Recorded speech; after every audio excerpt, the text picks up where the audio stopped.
이렇게 하신 하나님의 말씀은 누가복음 19장 41절에서 44절입니다. 다 같이 합독하겠습니다. 시작. 가까이 오사 성을 보시고 우시며 이르시되 너도 오늘 평화에 관한 일을 알았더라면 좋을 뻔하였거니와 지금 내 눈에 숨겨졌도다.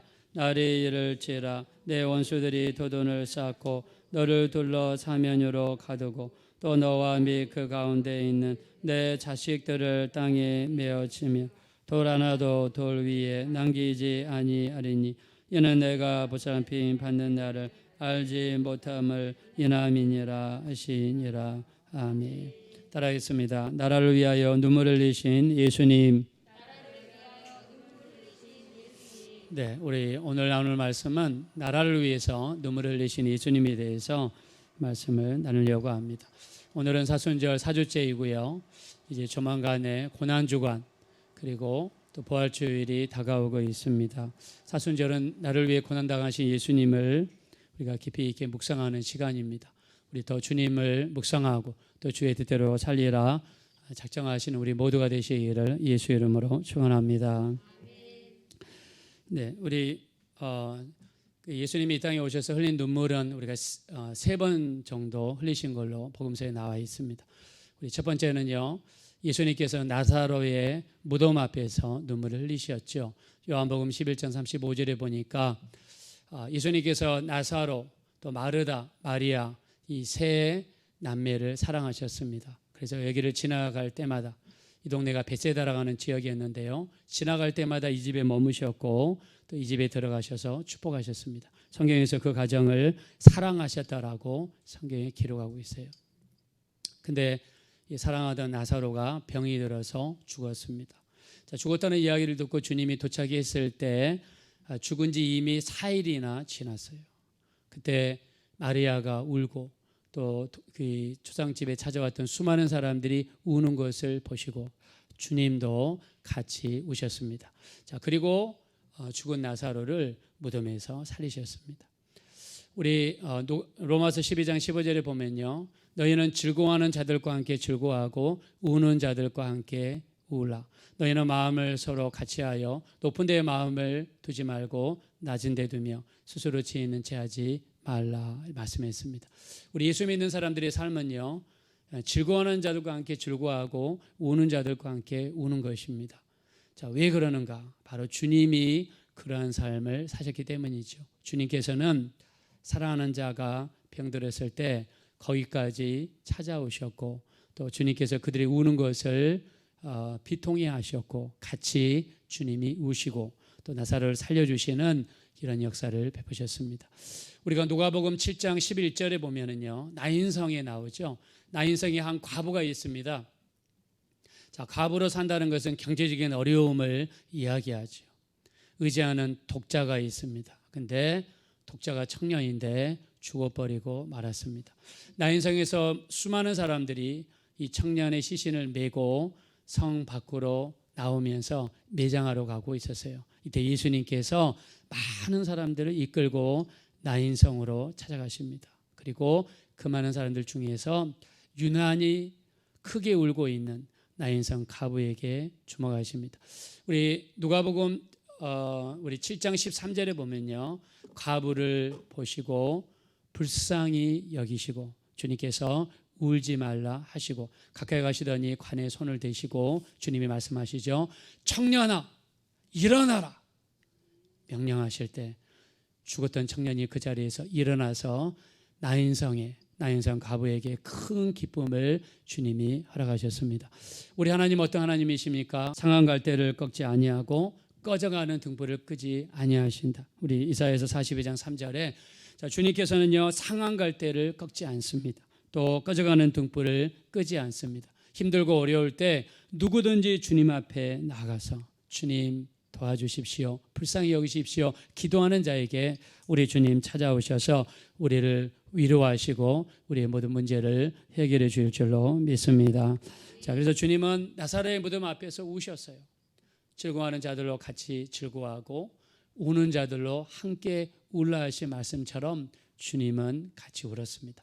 자, 두 번째, 주님은 겟세마네 동산에서 이제 이 밤만 지나면 십자가를 지시고 십자가에서 죽으실 것인데, 그날 밤에 주님은 아주 심한 통곡과 눈물로서 기도하셨습니다.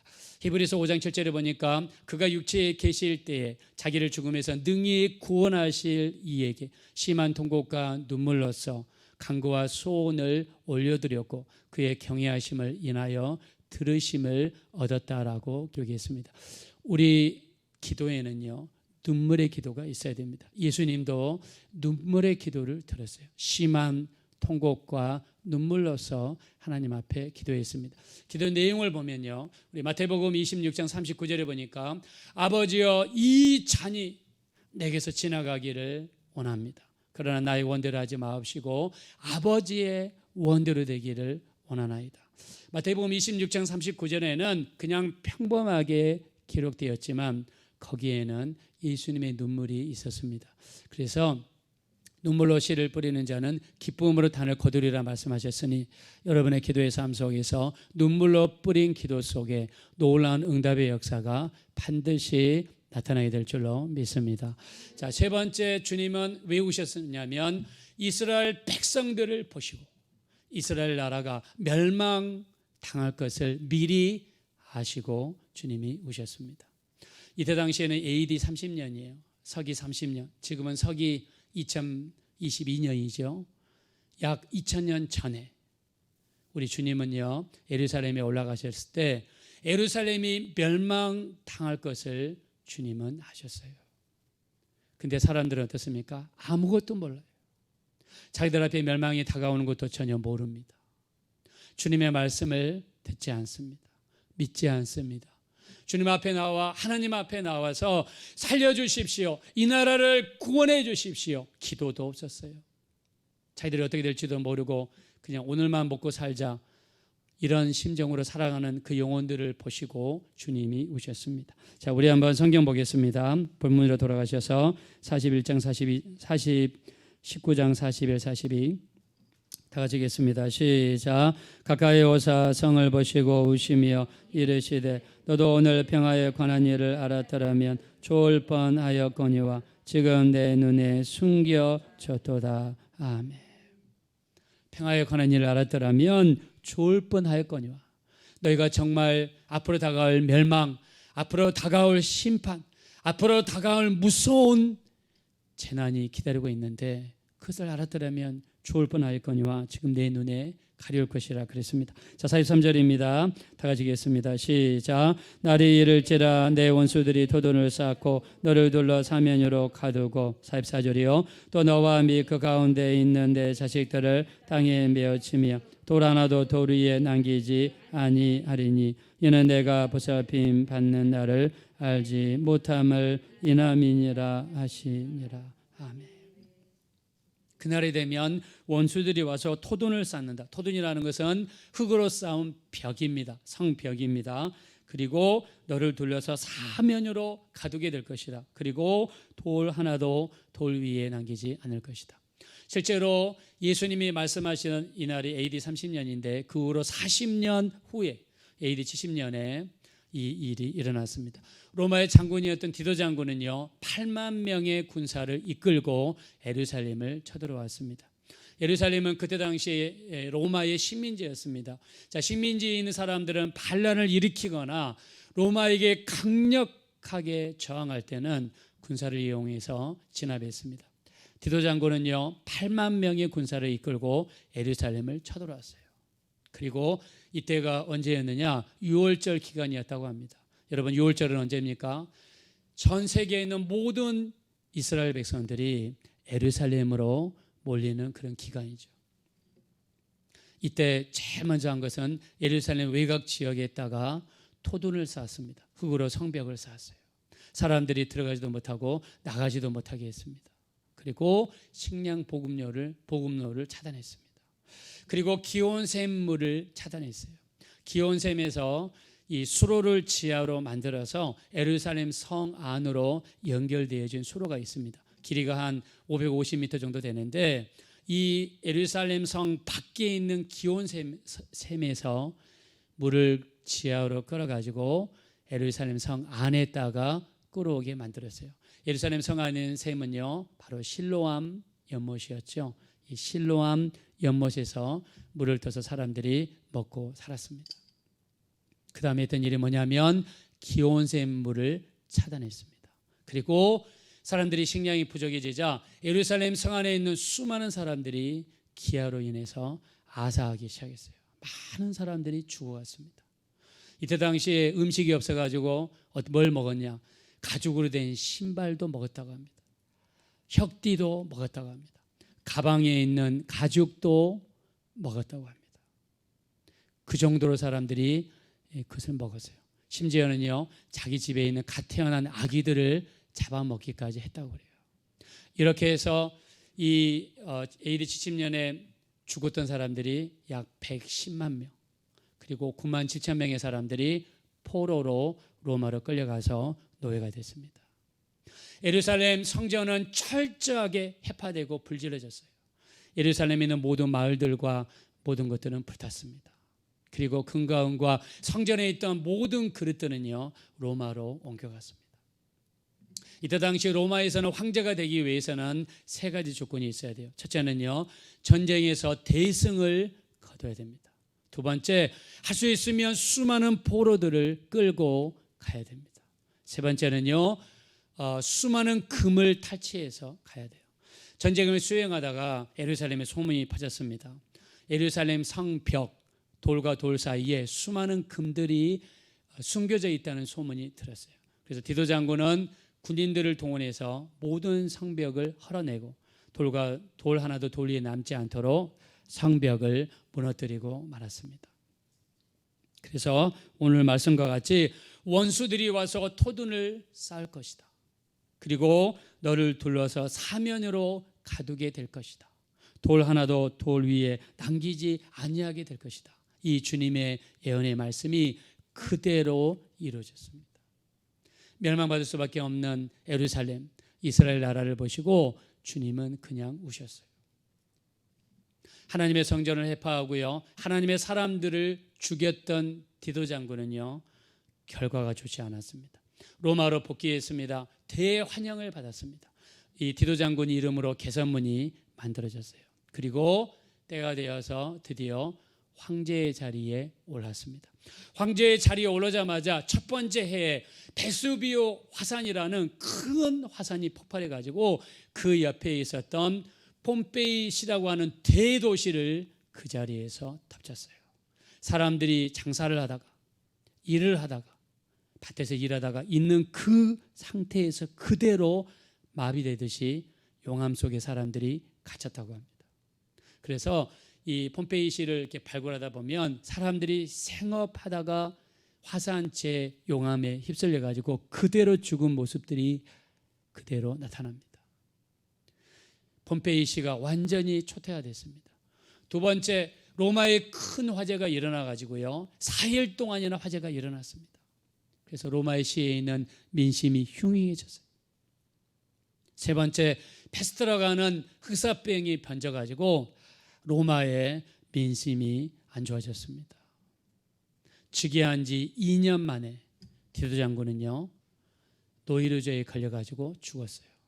미드라시라는 우리 문헌에 보면은요, 이 디도 장군의 귀에서 늘 모기 소리가 났다고 합니다. 모기 소리가 웽웽웽웽 하면서 늘 모기 소리가 났다고 그래요. 그것을 참지 못하고 노이로제 걸려서 2년 만에 죽었어요. 이때 디도 장군의 나이가 41세였습니다. 하나님의 성전을 해파하고 불지르고 하나님의 성전에 있는 기물들을 도둑질하고 하나님의 사람 수많은 이스라엘 사람들 110만 명을 죽이고 9만 7천 명의 포로를 이끌어 갔던 사람의 최후는 2년이라는 영광도 만끽하지 못하고 죽었습니다. 우리가 하나님을 경외한다는 게 뭡니까? 하나님을 경외한다는 것은요, 하나님을 존중하고 하나님의 것을 귀히 여기고 하나님의 사람들을 존중히 여기는 것, 이것을 하나님을 경외한다라고 이야기합니다. 할렐루야. 하나님을 경외하는 사람들은 하나님의 사람들을 함부로 하지 않습니다. 왜요? 저 사람은 하나님의 형상대로 지음을 받았기 때문에. 그리고 하나님의 물건을 절대 절대로 함부로 하지 않습니다. 내가 하나님을 경외하고 있고 하나님의 나를 보시고 있고 내가 하나님을 위해 살고 있는데 정말 하나님을 경외하는 사람들은 이렇게 삽니다. 이 애굽의 이 바로 왕은요, 이스라엘 산파들에게 명령을 내렸습니다. 이스라엘 백성들 중에서 딸아이가 태어나면 살려주고 아들이 태어나면 죽여라. 이때 당시는 왕의 명령이 법입니다. 왕의 명령에 불순종하는 것은 죽음을 의미합니다. 출애굽기 1장 21절에 보니까 산파들이 하나님을 경외하였으므로 이스라엘 백성들을 죽이지 아니하였다고 그랬습니다. 산파들이 하나님을 경외하였으므로 하나님이 그들의 집안을 흥왕하게 하셨다고 그랬어요. 이스라엘은 하나님의 백성들입니다. 남자도 하나님의 백성이요, 여자도 하나님의 백성들입니다. 어떻게 하나님의 백성들을 죽일 수 있습니까? 왕의 명령을 거역해서라도 하나님 명령에 순종하고 하나님을 경외했던 이 산파들을 하나님이 축복하셨다고 그랬어요. 사무엘상 2장 30절에 말씀합니다. 나를 존중히 여기는 자를 내가 존중히 여길 것이며 나를 멸시하는 자를 내가 경멸히 여길 것이다. 하나님이 보이지 않는다고 함부로 말하는 사람들, 하나님이 내 눈에 보이지 않는다고 함부로 교회에서 행동하고 함부로 말씀에 불순종해서 사는 사람들, 우리가 한번 생각해 봐야 돼요. 나를 존중히 여기는 자를 내가 존중히 여기고 나를 멸시하는 자를 내가 경멸히 여길 것이다. 그래서 우리 하나님을 경외하는 사람들의 몇 가지 특징이 있습니다. 첫째는 내 삶에 있어서 철저하게 하나님이 나의 주인이시다. 나는 내가 나의 주인이 아니라 하나님이 나의 주인이시다. 철저하게 하나님의 절대 주권을 인정합니다. 우리 역대상 29장 11절 12절에 보니까 다윗이 이렇게 고백합니다. 천지에 있는 모든 것이 주님의 것입니다. 내게 있는 주권도 주님의 것입니다. 부와 기가 주께로 말미암고 주는 만유의 주제가 되사 손에 권세와 능력이 있사오니 모든 사람을 크게 하심과 강하게 하심이 주의 손에 있나이다. 이 고백이 여러분의 고백이 되어지시기를 예수 이름으로 축원합니다. 내 인생의 주인은 내가 아니에요. 내 시간도 내가 아닙니다. 내게 있는 물질도 내가 아닙니다. 내 자식들도 내 것이 아니에요. 하나님이 내게 맡겨주신 거예요. 기도와 말씀으로 키우라고 맡겨주신 거예요. 하나님을 경외하는 사람은 철저하게 내 삶에서 하나님만이 나의 주인이시라는 것, 절대 주권을 인정하는 사람이 하나님을 경외하는 사람이에요. 사도 바울을 보세요. 로마서 14장 7절 8절.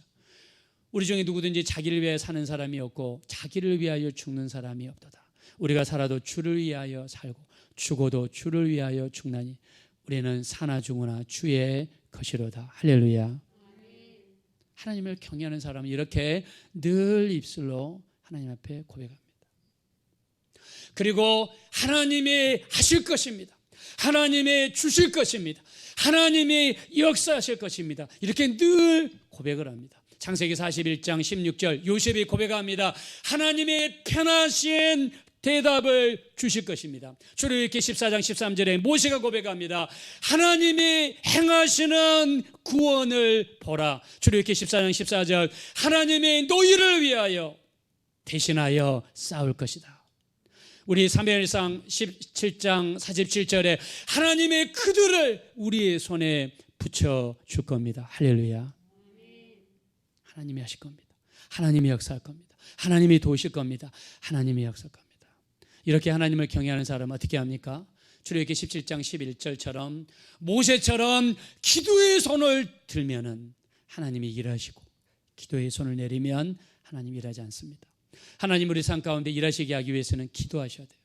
다른 사람에게 기도 부탁하는 것도 중요하지만 내가 기도하셔야 돼요. 내가 기도하면, 내가 기도의 손을 들면 하나님이 우리를 위해서 반드시 일하시는 놀라운 역사를 베풀어 주실 줄로 믿습니다. 하나님을 경외하는 세 번째 사람의 특징은요, 예배를 중히 여깁니다. 특별히 주일 예배를 중히 여깁니다. 주일은 말 그대로 주의 날입니다. 영어로는 The Lord's Day, not my day. 내 날이 아니에요. Sunday, 해 날이 아닙니다. 우리 세상에서는 주일을 일요일이라고 그러죠. 해가 주인된 바벨론 사상에서 나온 거예요. 우리는 주일날은요, 일주일의 시작입니다.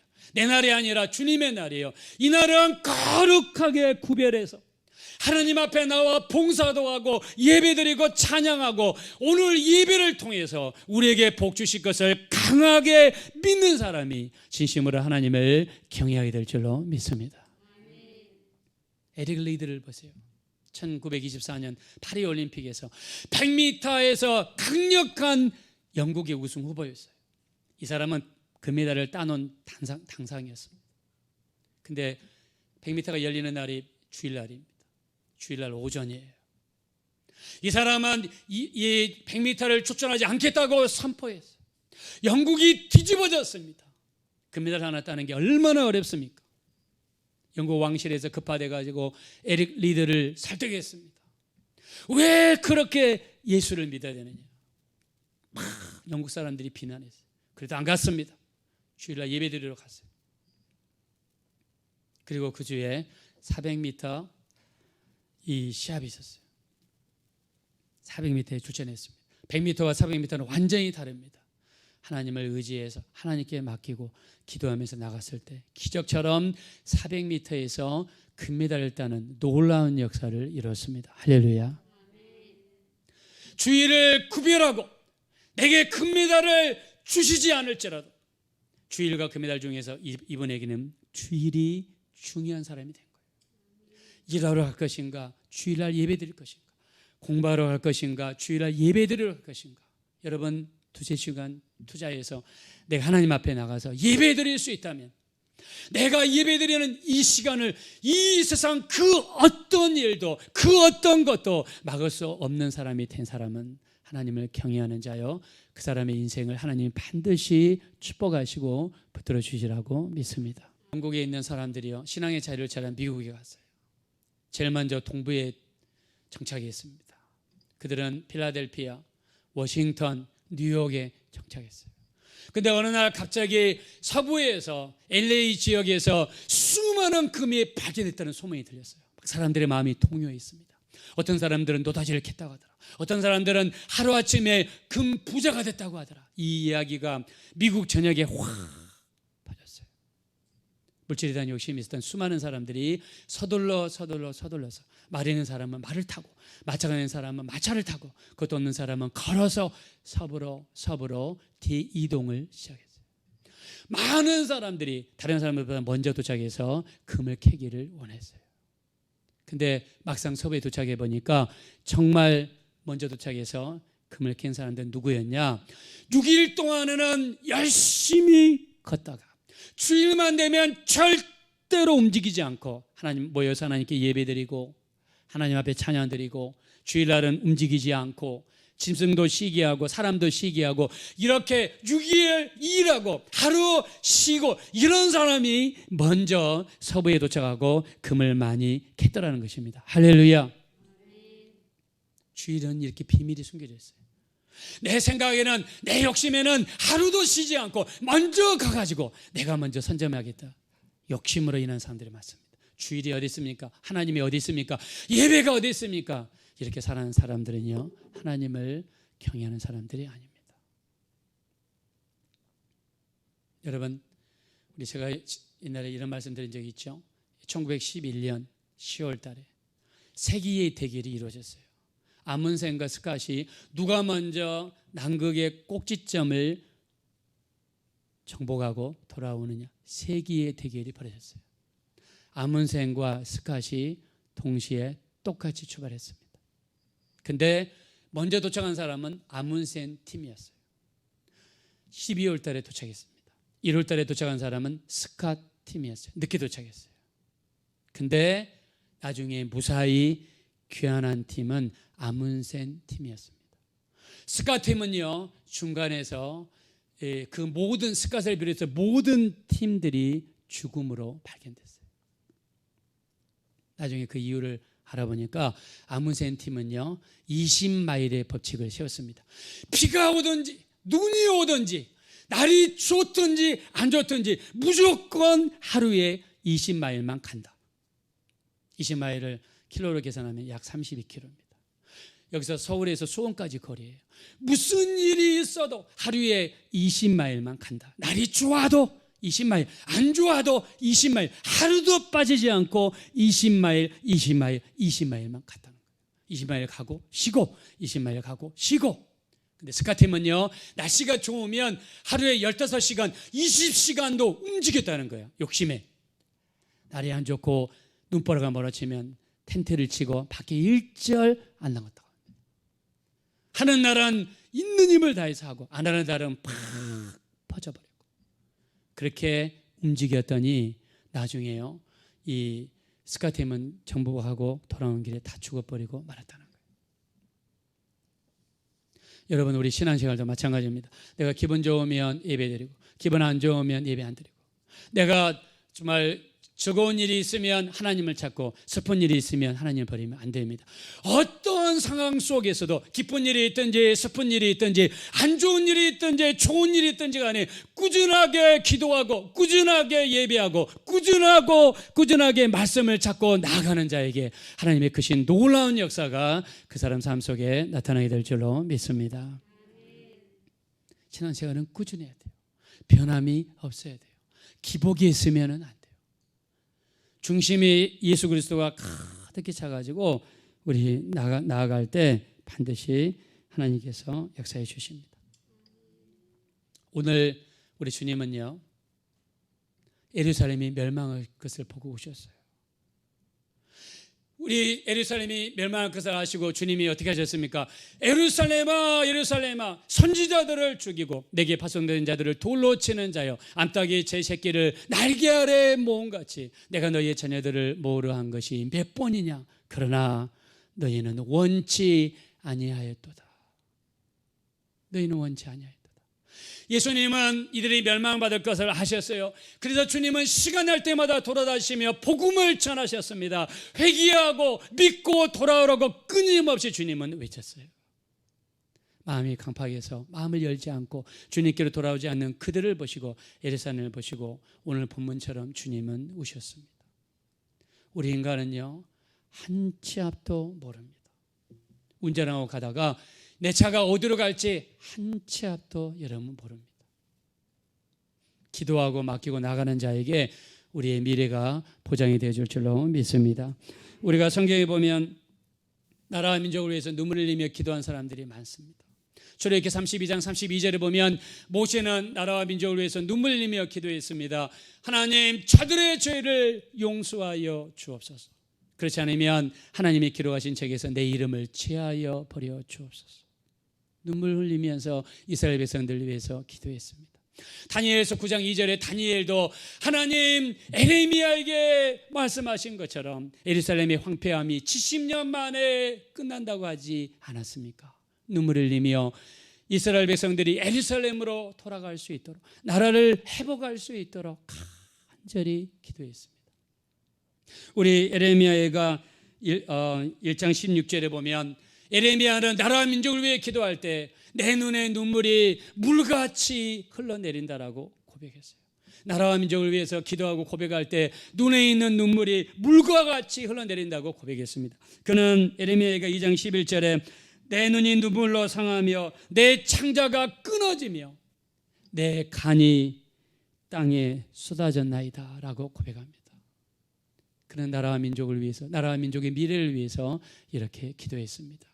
이스라엘 백성들을 위해, 사랑하는 사람들을 위해서 이렇게 기도했습니다. 사도 바울도 마찬가지죠. 우리 로마서 9장 3절에 보니까 나의 형제 곧 고르게 친척을 위하여 내 자신이 저주를 받아 그리스도에게서 끊어질지라도 원한다라고 고백했습니다. 형제의 구원, 친척의 구원, 또 사랑하는 사람들을 위한 구원을 위해서라면 나는 저주를 받아도 좋습니다. 목숨을 건 기도, 눈물을 흘린 기도가 끊임없이 그들 속에 흘러나왔어요. 여러분, 우크라이나를 보십시오. 아까 우리 이경규 집사님 우크라이나 기도해 주셨는데 우크라이나를 위해서 기도하는 우리 한국 교회들도 굉장히 많더라고요. 우크라이나 지금 얼마나 힘들어하는지 몰라요. 여러분, 몇십 년 동안 이루어놓았던 경제, 빌딩, 사업, 기업, 지금 전국이 초토화되고 있어요. 수많은 사람들이 죽어가고 있습니다. 집을 잃고 집이 무너지고 먹을 지금 음식이 없어서 국경 지역, 폴란드 지역으로 사람들이 막 몰려가고 있어요. 먹을 것이 없어서. 교회에서 예배가 사라졌습니다. 지금 신앙의 떠돌이 생활들 수많은 사람들이 하고 있어요. 여러분, 우리나라를 보세요. 우리나라는 지금 작년에 선진국에 공식적으로 편입되었습니다. 우리나라는 1인당 우리 그 GDP가 3만 얼마죠? 5천 불인가요? 3만 6천 불인가? 지금 되고요. 또 우리나라 지금 몇십 년 동안 이루어놓은 우리나라 산업, 발전된 우리나라 모습, 수많은 회사들. 만약 우리나라에 전쟁이 일어난다 그러면 어떻게 됩니까?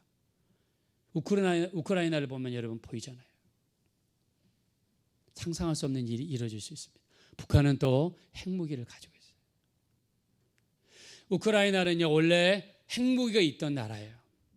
그리고 ICBM이라는 그런 장거리 탄도미사일도 가지고 있던 나라입니다.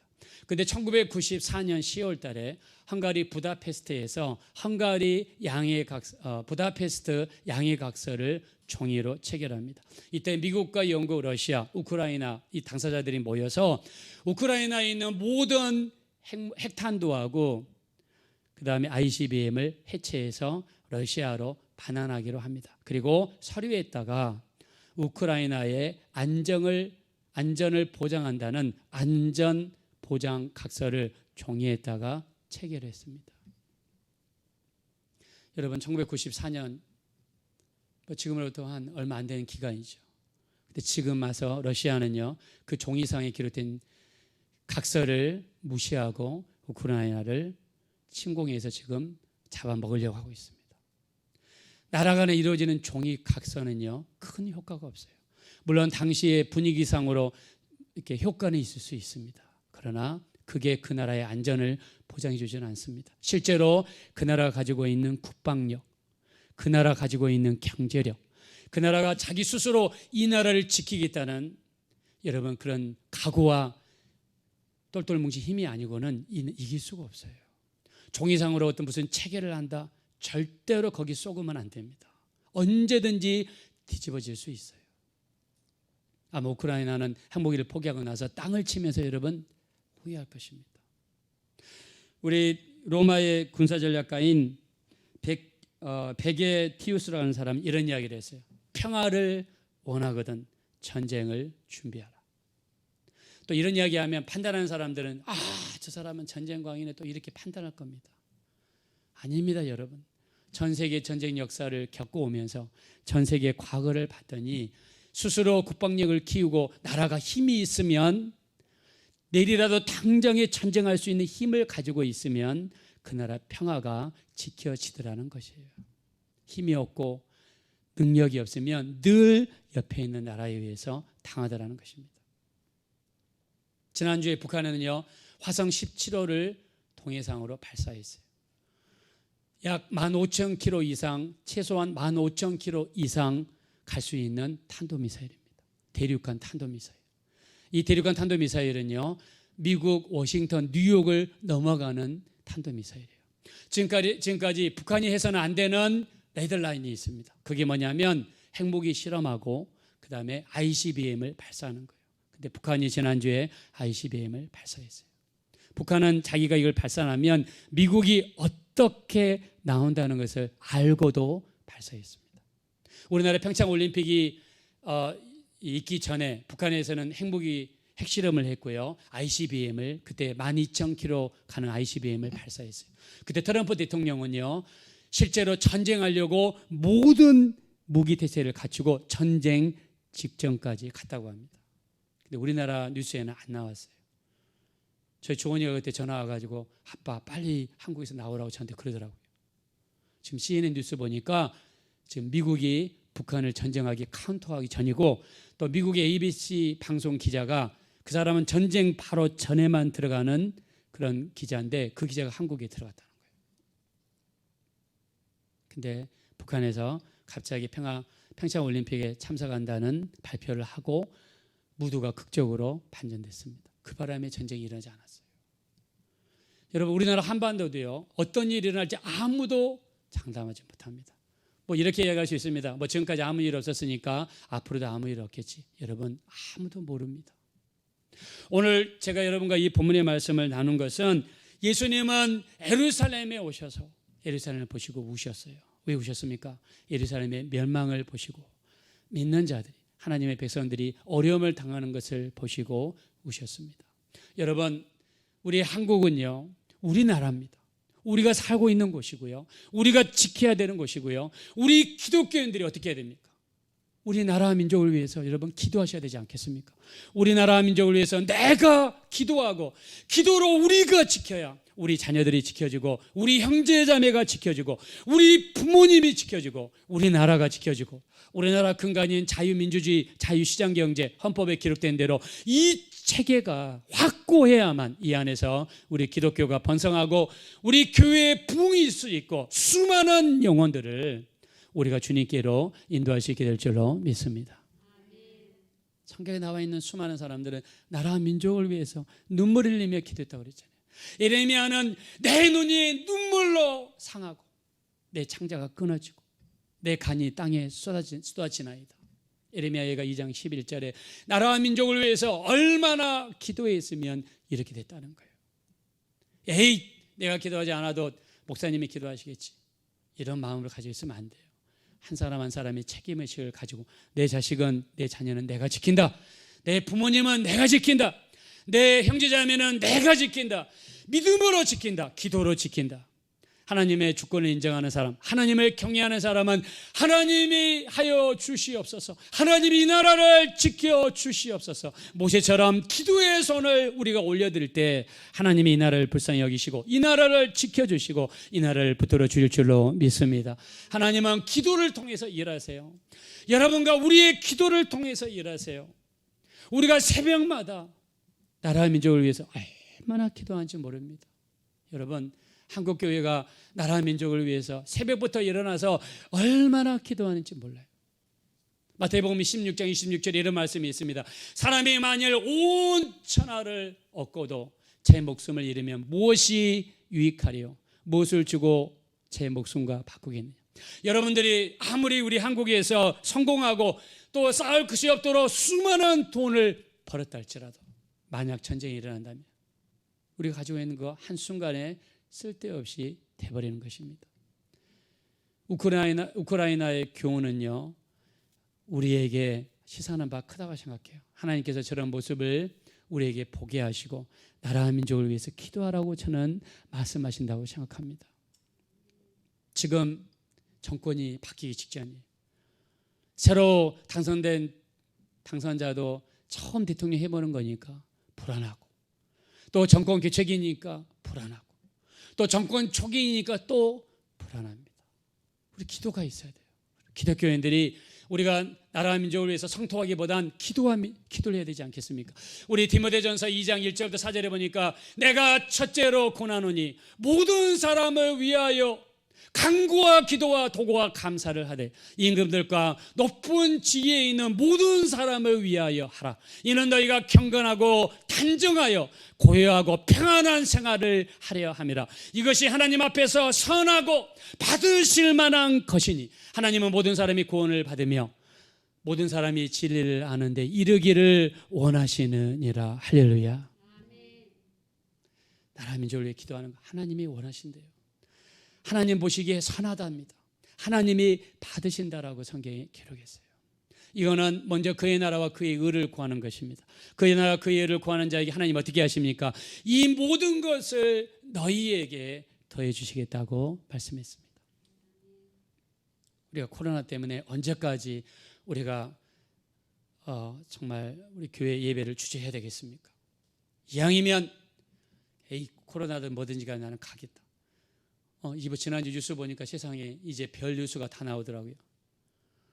코로나 걸린 사람의 마스크를 돈 주고 산대요. 그냥 미리 걸리려고.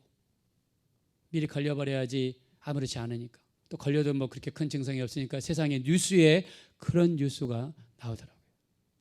지금 우리가 공식적으로는 우리나라 인구의 5분의 1이 코로나에 걸렸어요. 근데 비공식적으로는 반절 정도가 확진됐다라고 이렇게 뉴스에서 이야기하더라고요. 아마 제 생각에 이제 이번 주가 4월 초지 않습니까? 3월 말 4월 초. 아마 이번 주나 다음 주 정도 되면 피크가 되지 않을까. 이제 점점점 이제 줄어들어서 아마 여름 정도 되면 아니면 그 이후라도 마스크를 벗게 되지 않을까. 이런 생각을 합니다. 요즘에 코로나 걸려도 일부러 검사를 안 간대요. 검사하러 가면 자가격리 해야 되고 또 뭐 이런저런 제약이 많으니까 아예 그냥 검사도 안 하고 그냥 감기약 먹고 지나는 사람들이 많다라고 합니다. 세상에서도 대수롭지 않게 그냥 가볍게 넘긴다는 거예요. 우리가 이 어려운 시국이지만 물론 힘들고 어려운 분들도 반드시 계십니다. 또 나이 드신 연장자분들은 우리가 정말 조심하고 우리가 또 보호해드리고 조심해드려야 되겠죠. 자, 그러나 그렇다고 해서 우리가 거기에 갇혀서 언제까지나 우리가 마땅히 해야 될 예배와 기도와 말씀 생활을 더 이상 미룰 수 없습니다. 우리 나라 민족을 위해서 기도하시고 여러분의 가족을 위해서 기도하시고 또 여러분 자신을 위해서도 기도하시고 기도하시되 예수님처럼 눈물로 기도하셔서 정말 이 마지막 때 우리 모두 깨어있는 우리 신앙생활 감당이 되시기를 예수 이름으로 축원드립니다. 우리 시간에 기도하실 때 하나님 이 마지막 때 정말 우리가 기도와 말씀으로 깨어있게 도와주십시오. 신앙생활의 일관성이 있게 도와주십시오. 기분에 흔들리지 않고 환경에 흔들리지 않게 하시고 꾸준하게 우리 주님께 나아가서 예배드릴 수 있는 우리가 될 수 있도록 또 예수님의 나라 민족을 위해서 이스라엘 백성들의 멸망을 보시고 우셨습니다. 우리도 나라와 민족을 위해서 또 우리나라 정말 안전할 수 있도록 이 나라를 지켜주시도록 이 땅에 다시는 전쟁이 없도록 또 우리 자유민주주의 자유시장경제 평화적으로 이 땅이 통일될 수 있도록 이 나라의 민족을 지켜주십시오. 우리 합심으로 간절히 기도하겠습니다.